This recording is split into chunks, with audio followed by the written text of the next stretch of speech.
¿Qué tal? ¿Cómo les va? En este video continuamos con las propiedades de los suspensoides y ahora vamos a hablar de las propiedades ópticas. En un video anterior hablamos también un poco de cómo dependen las propiedades ópticas del tamaño de las partículas. En este video de hoy, en lo que nos vamos a enfocar es principalmente explicar un poquito de la teoría de Gustav Mie sobre la dispersión de la luz y cómo se puede utilizar esta teoría para, en los siguientes videos, hablar de algunos métodos para determinar el tamaño de las partículas en base a esta teoría de Gustav Mie sobre la dispersión de la luz. Ok, entonces, algo que ya hemos mencionado varias veces es que una característica sobresaliente de los coloides es su pronunciada dispersión de la luz. Ya sabemos que los coloides dispersan mucho la luz. Dispersan la luz. Recordando rápidamente, ya habíamos visto que nos referimos a dispersión de la luz cuando hacemos pasar un haz a través de esa mezcla coloidal, de esa dispersión coloidal, y que ese haz de luz, al chocar con las partículas coloidales, se va a desviar en todas direcciones y va a hacer que cuando el rayo de luz pasa por esa dispersión coloidal sea visible, como en las películas cuando echan talco a los rayos láseres. Algo es eso. Y una vez que el rayo sale del otro lado, otra vez no lo podemos ver porque no interactúa con nada en el aire limpio. Entonces los coloides dispersan mucho la luz. Bueno, cuando la luz viaja a través de un medio que contiene partículas discretas, tales partículas intervienen con el movimiento de la luz, causando que parte de su energía sea dispersada en todas las direcciones. Pues es esto de aquí, imaginándonos lo que está pasando en una escala más pequeña, tenemos las partículas y ese rayo de luz, los fotones de ese rayo de luz al chocar con esas partículas, se dispersan en todas direcciones. Y por eso es que vemos el haz de luz cuando pasa por esa sustancia.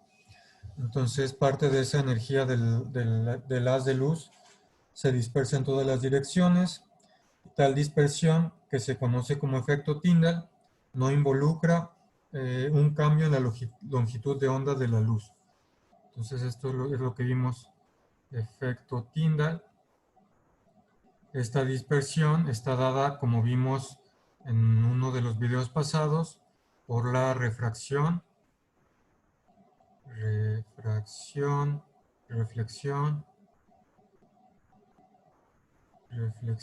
y difracción.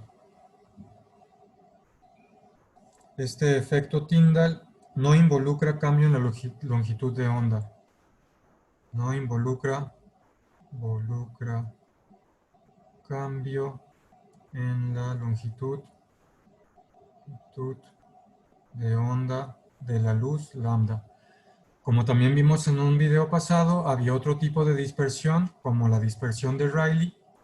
La dispersión de Rayleigh sí involucraba un cambio en la longitud de onda, o sea, sí iba a depender de esa longitud de onda. El efecto Tyndall no. En este caso vamos a estar hablando en este video de esta teoría de dispersión, considerando esto del efecto Tyndall.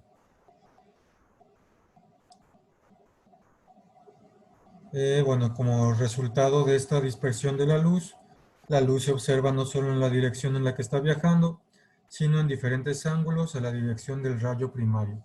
Es esto que les dije de por qué podemos ver el rayo de luz, el haz láser, cuando pasa a través de esa dispersión coloidal, porque esa intensidad de la luz se está dispersando en todas direcciones y lo podemos ver de diferentes direcciones, no solo de la dirección en la que viaja el rayo. En soluciones muy diluidas,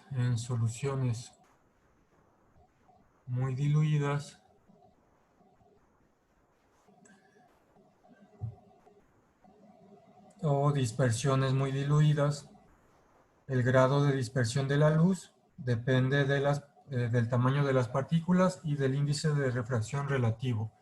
Soluciones o dispersiones muy diluidas, el grado de dispersión de la luz.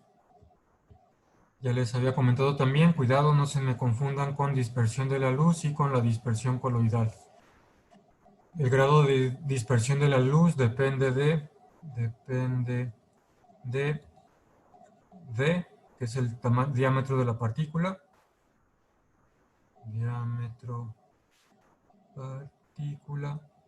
Y de M, el índice de refracción relativo, que es N entre N sub 0.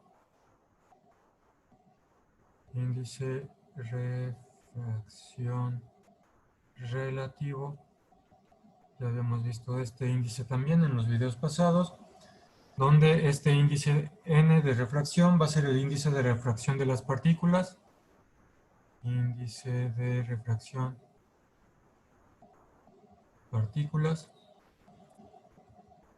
Y este N sub 0 de acá va a ser el índice de refracción del medio dispersante. Índice de refracción del medio dispersante, del medio. Entonces, para soluciones o dispersiones coloidales muy diluidas, ¿qué tanto se va a dispersar la luz? Va a depender del tamaño de la partícula y va a depender del índice de refracción relativo.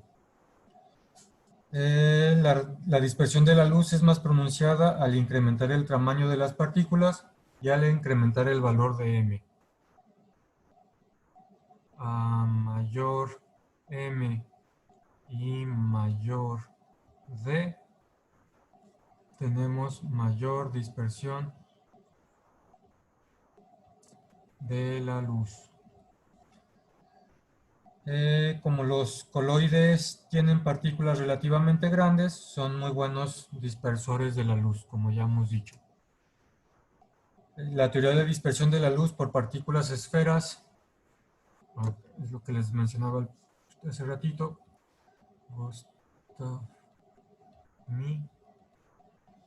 Entonces,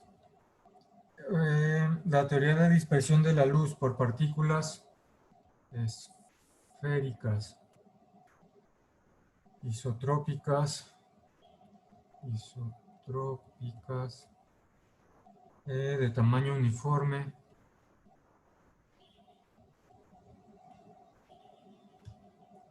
y que no interactúan entre sí,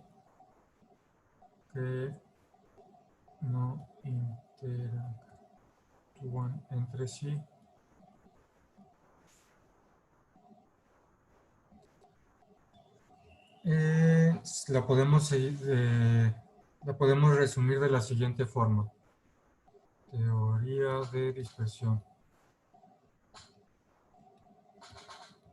Entonces, en esta teoría de dispersión de la luz que vamos a describir, que la dedujo este señor, Gustav Mie, estamos considerando partículas esféricas isotrópicas de tamaño uniforme que no interactúan entre sí.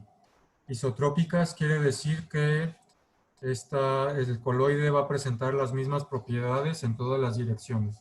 Es decir, tenemos nuestro coloide en un recipiente y lo que quiere decir que sea isotrópico es que si medimos sus propiedades aquí, son las mismas que si las medimos si las medimos en este punto hacia esta dirección, son los mismos que si las medimos en este punto hacia esta otra dirección.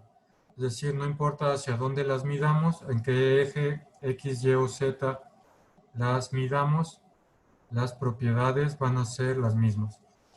Entonces, para esta teoría de la dispersión vamos a asumir todo esto. Partículas esféricas, isotrópicas, de tamaño uniforme y que no interactúan entre sí. Entonces, vamos a considerar eso y vamos a suponer lo siguiente. Suponemos que tenemos nuestro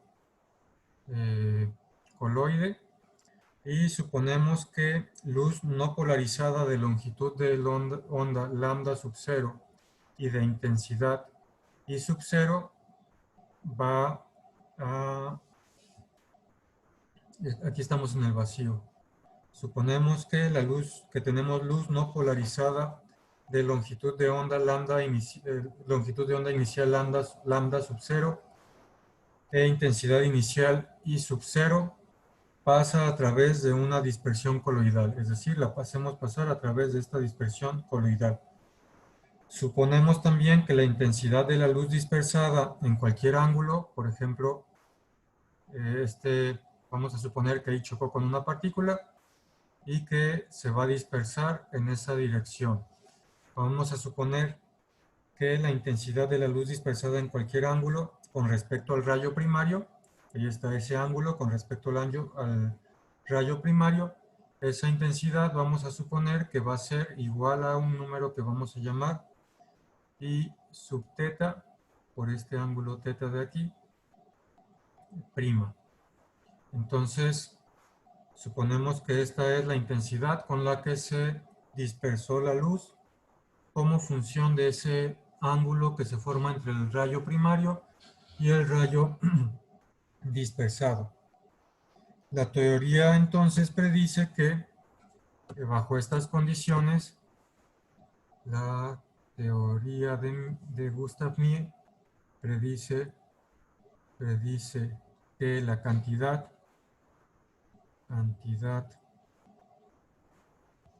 y subíndice teta, que va a ser igual a la razón del rayo, la intensidad del rayo dispersado entre la intensidad inicial. La teoría predice que esta cantidad va a ser proporcional, será una función de, no proporcional, es una función de, que esta cantidad es una función de, es decir, que depende de, esa cantidad va a depender del ángulo con el que se dispersó la luz, va a depender del índice de refracción relativo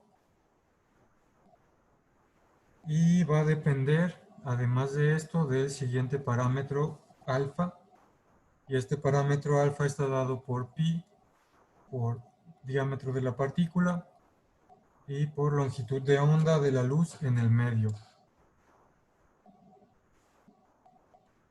Diámetro partículas, y este de acá es longitud de onda de la luz en el medio.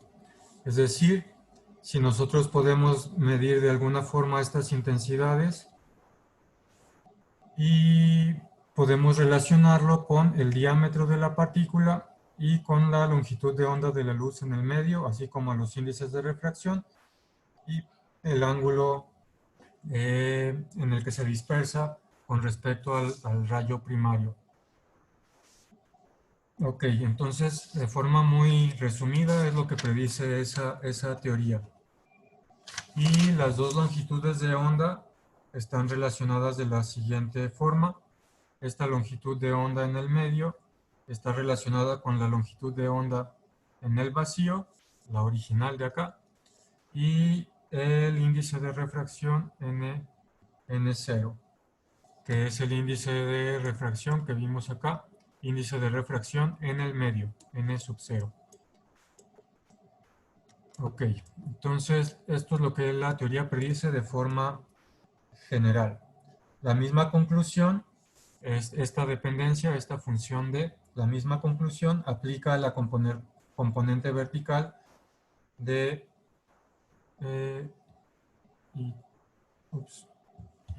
lo voy a escribir mejor. La misma conclusión aplica para la componente vertical de I teta. Esto es I teta V. esta intensidad va a tener una componente vertical y lo mismo aplica para esa componente vertical. Esa componente vertical también es función de estos parámetros de acá. Y ya que ambas y teta E y teta B, ambas dependen de B, pueden utilizarse para determinar el tamaño de las partículas. Es decir, podemos utilizar esta teoría para determinar el tamaño de las partículas. Además, la luz dispersada total también depende de m y alfa. Por lo tanto, esta cantidad también puede usarse para calcular esta D. Bueno, entonces lo que quería mostrarles aquí es esta dependencia con el diámetro de las partículas y cómo podemos utilizar esta teoría de la dispersión para estimar el tamaño de las partículas, suponiendo que las partículas son esféricas, isotrópicas, de tamaño uniforme y que no interactúan entre sí. Entonces, con respecto a esto, en el siguiente video o en los siguientes videos vamos a ver dos métodos que se utilizan utilizando esta teoría de la dispersión para calcular el tamaño de las partículas. Existen más métodos además de estos dos, pero estos dos están basados en esta teoría relativamente sencilla o de consideraciones sencillas. Y bueno, la cosa es nomás que se den una idea de que existen estos métodos y más o menos cómo funcionan estos métodos para determinar tamaños de partículas a través de estas propiedades ópticas, esta teoría de la dispersión. Por lo pronto este video pues termina aquí y en los siguientes videos hablamos de estos dos métodos.